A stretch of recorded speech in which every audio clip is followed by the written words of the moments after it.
or good afternoon. Or if you happen to see this in the morning or the evening, good morning and good evening. Greetings to you also. My name is Deanne D. Matthews, and I'm the author of Black, White, and Red All Over. And we're doing our series of March readings, and this is the last from our Women's History Month reading of meeting the women of Black, White, and Red All Over, and examining their archetypes both presently and throughout history. Today at last, we're finally getting to Mrs. Ella Varick, and she is our Black woman representative. There are not many women front and center in Black, White, and Red All Over. In fact, the book starts with the Black men making a very firm statement about information they are demanding from the all-white police forces of Lofton County, Virginia, which lead character, Ironwood Hamilton, captain of police in one of those small towns, Tinyville, in quite a situation. As not only does he have to figure out what he's going to do, he also has to figure out what his colleagues are going to do. And so we have an interesting mystery, suspense, and social commentary. When I wrote this in 2019, I was just reacting to Charlottesville and the police brutality that was going on at that time. I had no idea that this book in many ways would foresee the situations we're looking at to this present day. However, I'm not here to spoil it. We'll be doing a brief reading from chapter 11, but there's a lot that goes on in there I can't share with you because I don't want to spoil it. Now, if you would like a signed copy of this book, drop me a note in my private messages or leave me a comment, and I'll let you know how I can get that. I have thank you to Mr. Terrence Banks, who made a purchase, and I'm going to autograph a copy and send it out to him this weekend. If you are seeing this on Friday, chances are I am being interviewed right now by H.D. Campbell of the Author's Corner as you watch this. So this will be the end of our Women's History presentation just coming from me, but next week I'll be posting up the interview with Mr. Campbell. And at that time, I'm also going to be making signed copies available. If you don't get to it in March, don't panic. We'll have more signed copies available out in April because I'm going to deal with fools and Christianity as seen in Black, White, and Red All Over. And yes, at least as far as the American church is concerned, there is some overlap. But that's next month. Let's deal with Mrs. Varick, who we meet. Now, a little background. James Varick is the head of the Lofton County Free Voice, the very provocative Black newspaper that kicks this story off. This is his wife, Mrs. Ella Varick, who we meet at this part here. 3:05 p.m. It's in a long timeline. Mr. Varick returned to Tinyville, the little U-Haul he had rented full of files. He had checked them all before leaving the offices from which he had gotten them. He had stayed right in the police department offices where he had gotten the files where he checked, and had felt the hatred everywhere but in Big Loft, where Captain Lee was coolly professional as always, and his subordinates dared not show any impatience. Not everyone had such control of their subordinates, such as Captain Bragg in Littleburg. One of his lieutenants had made the comments, "Oh, it's all there, Varick, for all the good it's going to do you." Neither Captain Bragg nor Mr. Varick had visibly reacted, both of them knowing the import of the comment. It was now time for things done, not said. A dozen willing hands were waiting at the Gilligan house for Mr. Varick and the files, including those of Mrs. James Varick IV, who greeted her husband with a hug and a kiss before taking up the clipboard and checking off the files before they were put back in the cases and the cases passed to another volunteer.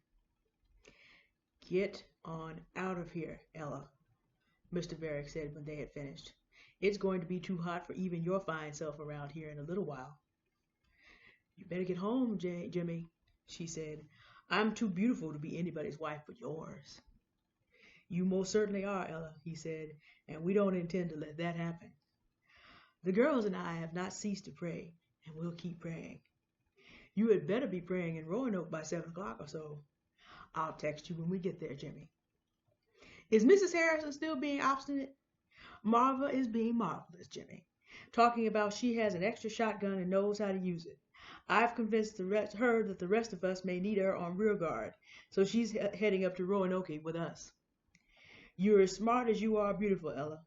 I'll see you on Sunday, Lord willing, and if not, see you after a while." He put his hands through her his wife's salt and pepper twist and kissed her bronze forehead before indulging in a long, sweet kiss of her full lips. Then she left, and he watched her strong, ample figure walking away with an appreciative shake of the head. "I'm surely ready to meet you any time you wish, Lord," he said, "but if you would leave me here to keep enjoying her a little longer, I'd be happy to." That's the only airtime Mrs. Ella Varick gets in the entire book. But if you notice something interesting, she is right there with her husband in the work, checking off the files that they have at last received, under this obvious environment of threat. Now again, this is Southern Virginia. It's a very conservative area for both white people and black people, and Ella is a lot like Agnes Hamilton in that she is a conservative woman in the respect that she does not fight with her husband about being in the way of what's about to go down, about which I can't tell you because I'm not trying to spoil it. Even though, and then Mrs. Harrison, although Marva Harrison, who is the wife of the publisher of the Lofton County Free Voice, does also represent, even though she's not here, she represents women like Angela Davis, who stood with the Black Panthers. So there have definitely been times in history where women have literally stood up and fought on the side, right with the men. It does happen. There are women who, even in the absence of men, you take Harriet Tubman, who have been able to do things on her own. So Marva Harrison, even though she's not in the story being mentioned, does represent that side. However, most of the gains that we as African Americans have gained have been with men and women working together harmoniously. And it was important for me to include Ella Varick because I recognize the time in which I live. And if you're not black and watching this applies to you, but it's going to be maybe a little bit uncomfortable for you, but just hear it out, because if you hear it out, you'll realize I'm telling the truth. Bad cultural habits are bad for everybody. And since integration, we as black people have taken on too many bad cultural habits. Since integration, our men have begun looking up to the type of man who believes in getting money at any cost, including grinding dead bodies under his feet, including getting those things just so that he can live like a Greek or Norse god and have access to all the imaginations of lust, greed, and cruelty imaginable. And if you think that's something that happened 100 years ago, no. Consider who certain men in this culture thought would make a good president: a serial adulterer, a serial con man. These things are true. Go look up his history. Why? He's a billionaire. He can have all the women, he can have all the power, he can have all the access. And that's the goal of that culture's men. That's not every man who is born white, but that's cultural goals. Because if you study their mythology, Greek and Norse mythology, you see that. And as we'll find out next week, being in church doesn't always stop that. Our women have often taken on the attitude of the type of women that in the second and third waves of feminism have decided to go against fighting for more fair treatment of everybody, because white men sometimes treat white women almost, if you look at the way English common law was used in the United States, almost as badly as slaves. Not quite, but almost. Some women decided, instead of working for a system that was more fair for everybody else, and I should be fair here and say in the first wave of feminism, there were first wave feminists who were terribly racist and resented the fact that black men had more rights than they did. They talked about it. Like I said, it's Women's History Month, we're going to tell it all. Well, their granddaughters decided that instead of insisting on greater fairness in the legal system for everybody, which would have been fine, they had basically gone to the position of wanting to remain just as racist, just as much like our Karen, who we met next time, and all they're doing is fighting the men for control of the resources gained unjustly. And some of our black women have taken this on. This attitude of, that man is only as good as he can help me maintain my position. Never mind his character, never mind his struggle. So you have men that want to imitate slave owners, and you have women that want to imitate slave mistresses, and you wonder why. In addition to the problems of existing white supremacist terrorism, in addition to a pattern of law that still discriminates in the presence of anti-discrimination laws that were not enforced for 4 solid years, civil rights laws that were not enforced.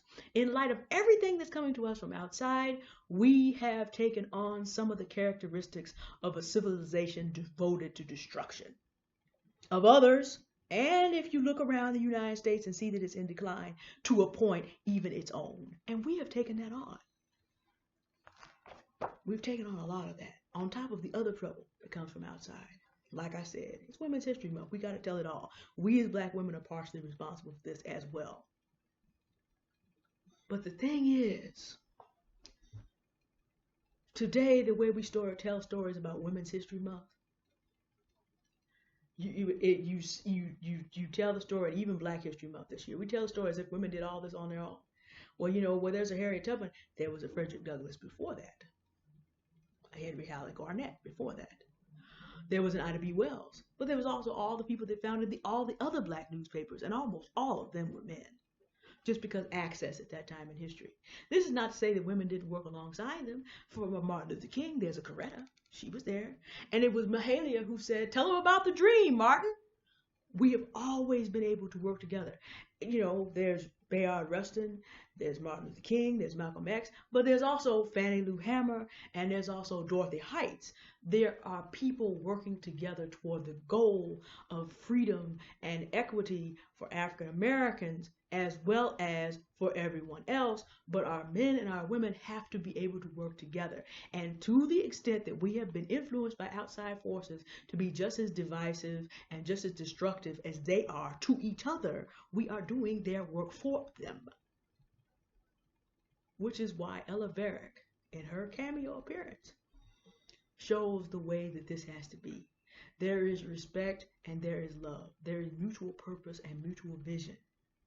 Now, I'm not married, but most of the men who know me, who have gotten to know me, know I do my best to work harmoniously, and if that can't happen anymore, I will leave a situation. I don't care whether it's a relationship, I don't care whether it's a working situation. I will leave you. If the man didn't leave first. Because it's just like I'm not going to continue to be there and disrespect you, and you're not going to continue to be there and disrespect me. We're not going to do this. But leaving in a respectful way and just letting it be known we're not going to do this and walking and going on is very different than maintaining a toxic working environment, maintaining a toxic romantic relationship, and keeping the toxicity going and losing ground for years. That's a whole different situation. And that's a lot of what we're doing. And even if today racism stopped in terms of law and policy, we would still have to come to terms with the fact that we as men and women have allowed ourselves to be divided from one another, chasing down the booby prize. Because I don't know if you've looked around, but American exceptionalism is a laughingstock in the world right now. So the men and women we think we're modeling ourselves after and want to be like, how are they doing?